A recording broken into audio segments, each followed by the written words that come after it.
오늘 하나님께서 주시는 말씀은 사도행전 19장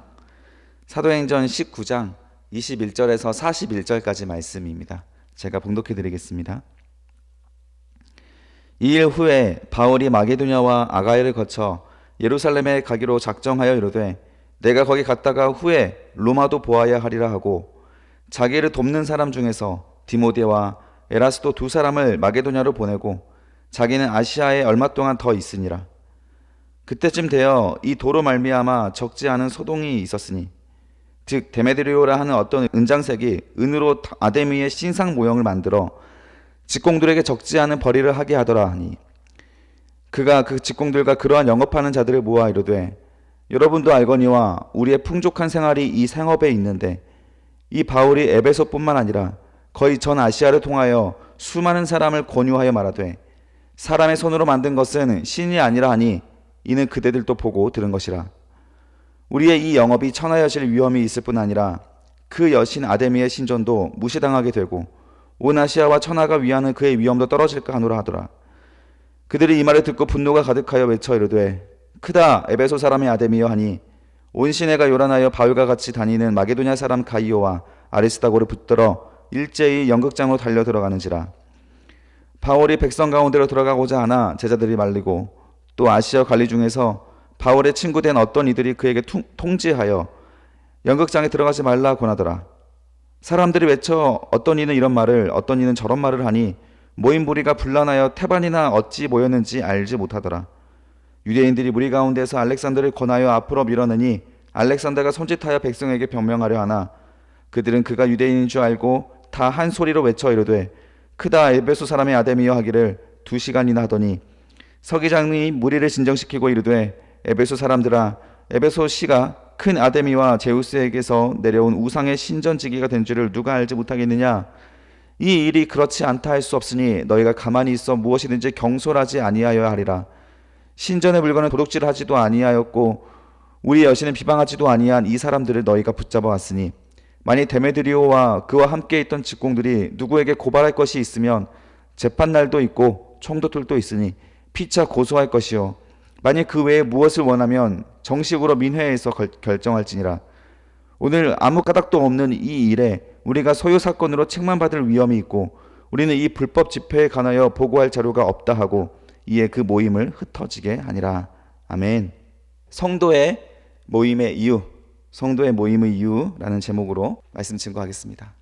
지난 시간에 바울이 에베소에서 두란노 서원을 세우고 그곳에서 많은 권능을 행했던 바울의 이야기를 살펴보았습니다. 이전에도 바울이 많은 고발도 당하고 고소도 당하고 여러 상황 속에서도 바울은 마음과 뜻을 지켰고 많은 박해와 핍박 가운데서도 제자를 따로 세워서 그들을 훈련시키는 일을 멈추지 않았습니다. 그 결과 바울을 통한 많은 제자도가 생겨났고 예수를 따르는 무리들이 온 아시아에 퍼지게 되었죠. 갈수록 이 에베소에서 이 다른 유대인들이나 또 우상을 섬기는 자들에게 설 자리가 없어지게 되었습니다. 당연히 이런 기독교의 흥왕과 하나님 말씀의 흥왕 가운데 질투하는 세력들이 생겨나게 되겠죠. 유대인들은 말할 것도 없고 이제는 본문에 보니까 우상을 섬겼던 사람들 중에서 우상을 통해 많은 이익을 얻었던 사람들이 들고 일어났습니다. 예전에도 한번 바울이 귀신 들린 여종을 고쳐주면서 이 귀신 들린 여종을 통해서 그 많은 점괘를 내어주고 그 점괘를 통해 많은 수익을 얻었던 그 수익이 끊어지게 되니까 그 이야기를 가지고 바울을 고발했던 사건도 있지 않았습니까? 그거와 비슷한 류의 사건인데 이번에는 좀 더 집단적으로 일어나는 사건입니다. 오늘 말씀을 통해서 바울과 함께하는 이 하나님 말씀의 무리들, 예수를 따르는 제자의 무리들은 어떻게 시간이 지날수록 더 흥왕해 가고 있고 왜 이런 다른 세력들이나 유대인들이나 또 우상을 섬기는 사람들의 세력들은 갈수록 쇠하여져 가고 의미 없어져 가는 모임이 되어가는가. 오늘 이 두 그룹의 큰 비교점을 우리가 살펴보면서 왜 성도가 힘이 있는지, 왜 성도들의 모임에 힘이 있는지 여러분들 오늘 이 말씀을 통해 얻어가시고 우리가 모이는 목적을 다시 한번 깨달아서 묵상하는 시간 되었으면 좋겠습니다.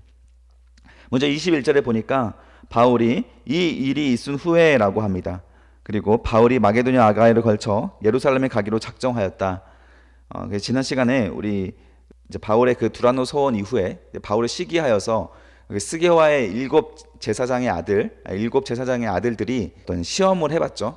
자기가 예수의 이름으로, 바울이 전하는 그 예수의 이름으로 명하노니 떠나라 이렇게 말을 해봤더니 귀신이 내가 예수도 알고 바울도 아는데 너희는 누구냐라고 하며 그들을 오히려 눌러 이기고 벗은 몸으로 상하게 도망가게 했다라는 본문을 살펴봤습니다. 그리고 이 장면을 통해서 많은 사람들이 주께로 돌아왔고, 또 그동안 눈속임을 통해 돈을 벌었던 이 마술하는 사람들이 그 책들을 다 모아가지고 불태웠는데 그 돈이 상당했죠. 그래서 정말 이 에베소에 큰 소동이 한번 일어났었습니다. 그래서 한번 이제 본격적으로 에베소에서는 이제는 우상을 섬기는 자들이나 가짜들이 설 자리가 없어지게 되고, 이 에베소에서도 그런 큰 소동이 정리되면서 더욱더 하나님의 말씀이 힘있게 되었는데, 이때 이 일이 있고 나서 바울이 어떤 결정을 했냐면 마게도냐와 아가야를 거쳐서 예루살렘에 가기로 작정을 했다라는 겁니다. 그래서 내가 거기 갔다가 후에 분명한 목적이 있죠. 로마도 보아야 하리라 라는 그런 목적을 가지고 있었습니다. 벌써 분위기가 다른 것은 에베소에서는 많은 소요가 일어났고, 그 소요 후에 어찌할 바 하지 못하고 있을 때 바울을 비롯한 제자들은 나아가야 할 길과 선교를 해야 할 길이 뚜렷하게 대비가 되는 모습들을 보이고 있습니다. 앞으로 치고 나가고 있는 자들과 자신의 것들을 지키려고 하는 자들의 싸움이 어쩌면 이 영적인 세상 속에서 오늘날 우리가 싸워내야 되는 그런 상황일 수 있습니다. 세상은 기득권자들, 사탄은 이 세상에 있는 것들로 자신의 것들을 지켜내려고 하고, 우리 성도들을 유혹하려고 하고 성도들을 이기려고 하지만, 성도들은, 우리가 모이는 뚜렷한 이유를 가지고 있던 성도들은 뚜렷한 방향을 가지고 우리는 앞으로 그냥 치고 나가는 것이죠. 성도는 뒤로 뒷걸음질 칠 이유가 전혀 없습니다. 정말 하나님의 은혜를 알고 이 복음의 힘을 아는 자들은 뒷걸음질 치지 않고 앞으로 걸어 나가면 되는 거예요. 그러다가 브레이크가 걸리고 방해가 생기고 핍박이 생기면 하나님의 때라고 생각하고 옮기면 되는 것이고, 옮기는 그 자리에서 또 열심히 복음을 전하면 되는 것입니다. 22절 보면 자기를 돕는 사람들 중에서 디모데와 에라스도 두 사람을 마게도냐로 보내고 자기는 아시아에 더 있으며 이 에베소의 사역을 더 이제 마무리하게 됩니다. 자, 그리고 23절에 보니까 이제 그 마무리하고 있던 중에 그때쯤 되어 이 도로 말미암아 젖지 않은 소동이 있었으니라고 하면서, 이 도 바로 그 하나님 말씀이죠. 예수의 복음에 대하여서 이제 소동을 일으키는 자들이 일어났다라는 겁니다. 그게 보니까 24절에 데메드리오라는 어떤 은장색이 은으로 아담의 신상 모형을 만들어 직공들에게 적지 않은 벌이를 하게 했다라는 겁니다. 자, 우상들을 섬기고 있던 사람들은 자신들의 신앙심 때문에 소동을 일으킨 것이 아니었습니다. 이 사람들은 어딜 가나 신앙심이 아니라 자신들의 수입입니다. 소득이 줄어들게 되니까 그것 때문에 늘 마음에 시기가 일어나서 핍박을 하는 것이죠. 이번에도 똑같습니다. 그 에베소에는 아데미 성전이 가장 유명한 관광지였습니다. 그래서 이 아데미 신이 아마도 하늘에서 운석이 이렇게 떨어져서 그 운석 모양이 여신 모양이었던 것 같아요. 다산을 상징하는 여신으로서 이 아데미 신전이 유명해졌는데, 이 중에서도 가장 이 신전을 통해서 이익을 봤던 사람이 바로 이런 은장색들이었습니다. 신상의 모형을 따서 그거를 작은 모양으로 만들어서 기념품을 파는 사람들이죠. 그런 사람들이 이제 많은 에베소에 더 이상 우상을 숭배하는 사람들이 없어지다 보니까 찾아오는 발길들이 끊어지게 된 거예요. 그러면 그 주변에서 음식을 하던 사람들이나 또 숙식을 제공했던 숙박업을 하는 사람들이 전부 다 큰 경제적인 타격을 입게 되는 것이죠. 이 사람들이 모여서 지금 소동을 일으키고 있다라는 뜻입니다.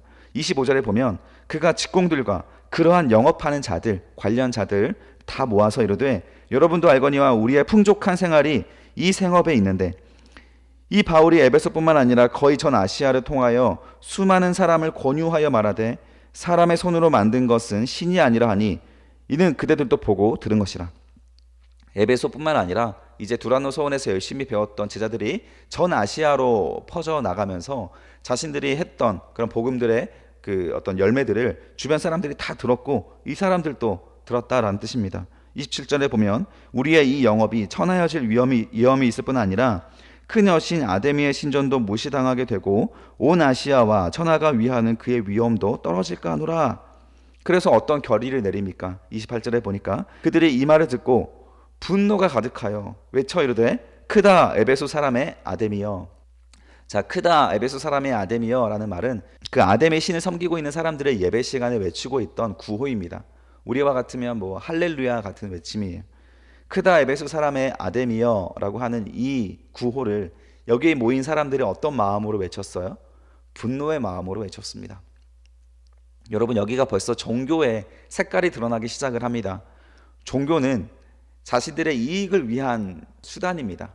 자신들의 복과 이 형통을 위한 수단을 만든 것이 바로 종교예요. 자신들의 이익을 얻지 못하게 된다면 여러분, 그들의 마음은 다시 분노로 가득 찹니다. 29절에 보시면 온 시내가 요란하여 바울과 같이 다니는 마게도냐 사람 가이오와 아리스도다를 붙들어 일제 연극장으로 들어갔다. 그래서 바울이 함께 전도하고 있었던 이 바울을 못 잡으니까 가이오와 아리스도다를 대신 발견해서 그들을 잡고 이제 큰 길가로 대로로 다니면서 구호를 외치면서, 그때에는 길에 있던 사람들이 이게 무슨 소동이야 라고 하면서 그 같은 아데미를 섬기고 있던 사람들도 그 구호를 외치면서 이유도 모른 채 따라가는 사람들이 점점 더 숫자가 불어나서 연극장에 가득 들어가게 되죠. 이 연극장을 보면 24,000명을 수용할 수 있는 큰 연극장이라고 합니다. 30절에 보면 바울이 백성 가운데 들어가고자 하니 제자들이 말리고 또 아시아 갈리 중에 바울의 어떤 친구된 어떤 이들이 그에게 통지하여 연극장에 들어가지 말라 권하더라. 이미도 이 바울을 재판했을 때 그 바울을 더 이상 이제 너희들 종교법대로 알아서 해라라고 하는 판례가 한번 세워졌기 때문에 이제 더 이상 바울을 어떻게 하지 못하고 바울을 못 잡았던 것 같습니다. 그러니까 다른 사람을 잡아서 막 그렇게 위협을 하고 있을 때 주변에 있던 로마 관리들조차 가지 말아라. 여기에서 보면 바울의 친구된 어떤 이들이 로마 관리로 있었습니다. 이 사람들은 바울에게 가족이 그 병고침을 받았든지 또 어떤 성도가 있는 사람들이겠죠. 그 사람들이 바울에 들어가지 말라고 이렇게 부탁을 합니다. 32절에 보니까 사람들이 외쳐 어떤 이는 이런 말을 어떤 이는 저런 말을 하니 모인 무리가 분란하여 태반이나 어찌 모였는지 알지 못하더라. 여기 밑줄 그어주십시오. 그저 사람들을 선동하여서 모였기 때문에 왜 여기에 모여 있는지도 알지 못하고 이 사람은 아데미여 외치고 있고 저 사람은 분노하고 있고 그 사람을 죽여라 하고 외치고 있고 난장판이 되어 있는 겁니다. 여러분, 사람들의 선동은 이렇습니다. 왜 모인지도 모르고 모이는 거예요. 처음에 시작은 어땠습니까? 자신들의 소득이 줄어드는, 자신들에게 피해가 가는 일 때문에 분노하여 시작을 했습니다. 자신들의 신앙심 때문이 아니요, 자신들의 이익 때문에 그렇습니다. 이익 때문에 시작을 했습니다. 이것이 바로 종교의 본질이라는 것이죠. 오늘날의 우리의 교회가 이런 종교화되고 있는 것이 정말 큰 근심이고 기도 제목입니다. 나의 이익을 위하여, 나의 소득을 위하여 교회는 분노하고 있는 자들이 아닙니까? 그런 자들이 아니라면 우리는 어떤 자들입니까? 지난 시간에 귀신이 외쳤던 말이죠. 내가 예수도 알고 바울을 아는데 너희는 누구냐? 우리가 열심히 예수의 이름을 부르고 예배하고 있던 이 공간이 성도들이 왜 모이는지 그 이유를 알지 못하고 모이는 사람들은 우리는 뭐라고 대답해야 되는가? 이 아데미 신전에서 모여있는 분노하고 있는 자들, 선동당하여 모여있는 자들과 무슨 차이가 있는가라고 하는 부분들에 대해서 우리는 계속 고민을 해봐야 한다는 것이죠. 성도는 왜 모이고 왜 예배하고 왜 이렇게 아침을 깨워서 말씀을 보는지 그 이유를 알아야, 그 모임의 이유를 알아야 힘을 얻어가는 존재들입니다. 그래서 보겠습니다. 33절에 보면 유대인들이 무리 가운데서 알렉산더를 권하여 앞으로 밀어내니 알렉산더가 손짓하여 백성에게 변명하려 하나. 이 중에서 유대인들이 점점 이 분위기가 과격화되니까 자신들까지 기독교인으로 싸잡혀서 함께 핍박을 당할까봐 유대인들이 그 자신들의 대표자였던 알렉산더를 보내서 이렇게 말합니다. 변명을 합니다. 어떤 변명을 했는지는 나오지 않지만 34절에 보니까 그들은 그가 유대인인 줄 알고 다 한 소리로 외쳐 이르되 크다 에베소 사람의 아데미여 하기를 2시간이나 하더라. 무시하는 거예요. 유대인인 줄 알고 무시하는 겁니다. 그리고 나서 계속 자신들의 구호를 외치는 거죠. 2시간 동안이나 정신없이 외치는 거예요. 여러분, 유대인들도 유일신입니다. 유대인들도 십계명을 가진 자들이에요. 나 외 다른 신을 섬기지 말라고 하는 우상을 허락하지 않은 교리를 가지고 있는 것이 유대교이지 않습니까? 그런데 사람들이 유대교인들을 어떻게 생각합니까? 전혀 위협을 느끼지 못해요. 유대교는 이미 굉장히 오랜 시간 동안 자신들과 함께 머물러 있었지만 자신들을 핍박한 적도 없고 저 유대교인들 때문에 자신들의 소득에 피해가 간 적도 없었습니다. 그만큼 이 유대교인들이 무기력한 모습으로 자신들의 또 신앙생활을 하고 있었다는 것이에요. 그게 무슨 신앙입니까? 지킬 것이 무엇이 있습니까? 여러분, 우리는 앞으로 걸어 나가야 되는 사람이에요. 우리 교회가 있으므로, 이곳 망원동에 망원제일교가 있으므로 영향을 받아야 하는 겁니다. 우리끼리의 모임, 세상이 아무런 영향을 받지 못하는 모임은 사실 큰 의미가 없습니다. 우리 망원제일교회가 어떻게 세워졌습니까? 이 망원동에, 이 뚝방총회, 이곳에서 교회가 세워짐으로써 많은 영혼들이 주께로 돌아오며 정신을 차려 열심히 성실하게 살아갈 수 있게 되고 주 예수의 이름을 붙잡아 소망을 얻어 세상에 영향력 있는 모습, 이 망원동에 큰 영향을 끼치지 않았습니까? 그것이 바로 교회라고 하는 것의 본질입니다.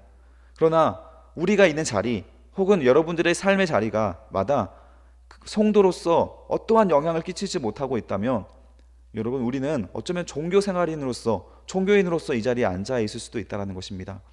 정말 무의미한 시간, 무기력한 시간으로 우리가 앉아 있다면 기독교의 본질을 우리는 놓치고 있는 것입니다. 우리는 주의 본질을 모르고 있는 사람들에게 본질을 지키고자 핍박도 받아야 합니다. 복음을 전하고자 핍박도 받아야 하는 거예요. 사탄이 내버려 둘 리가 없습니다. 그냥 방해하지 않을 수가 없어요.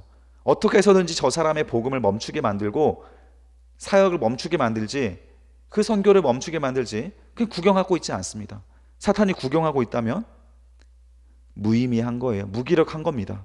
가만히 놔둬도 알아서 무너질 그럴 공동체다, 이렇게 생각을 하고 있다는 것이죠. 35절 보십시오. 서기장이 무리를 진정시키고 이르되 에베소 사람들아, 에베소 시가 큰 아데미와 제우스에게 내려온 우상의 선전지기가 된 줄 알지 못하니라. 이 36절에 이 일이 그렇지 않다 할 수 없으니 너희가 가만히 있어 무엇이든지 경솔히 하지 아니어야 하리라. 경솔이 아니하여야 하리라. 37절 신전의 물건을 도둑질하지도 아니하였고 우리의 여신을 비방하지도 아니한 이 사람들을 너희가 붙잡았으니 만약 데메드리오와 그와 함께 했던 직공들이 누구에게 고발할 것이 있으면 재판날도 있고 총독들도 있으니 피차 고소할 것이요 만약 그 외에 무엇을 원하면 정식으로 민회에서 결정할지라. 40절에 보십시오. 오늘 아무 까닭도 없는 이 일에 우리가 소요 사건으로 책망받을 위험이 있고 우리는 이 불법 집회에 관하여 보고할 자료가 없다. 로마는 그 지역에 소요가 일어나는 것을 싫어했습니다. 반란이 일어나는 것으로 간주해서 예민하게 그 소요 사태를 관찰합니다. 따라서 이 서기장의 입장에서도 곤란한 거예요. 이 집회에 대한 성격을 어떻게 보고할 수 있는 것이 없다라는 것이죠. 그러니까 41절에 이 모임을 흩어지게 하더라라는 거예요. 너희들은 불법 집회다, 이 한마디에 모임이 흩어집니다. 그들은 자신들의 이익을 위하여 모였기 때문에 오히려 더 큰 처벌을 받게 될 것을 두려워하면 자신들의 모임에 수지타산이 맞지 않아서 결국 다 흩어지게 되는 거예요. 여러분, 오늘날의 교회가 어디에 분노하고 있습니까?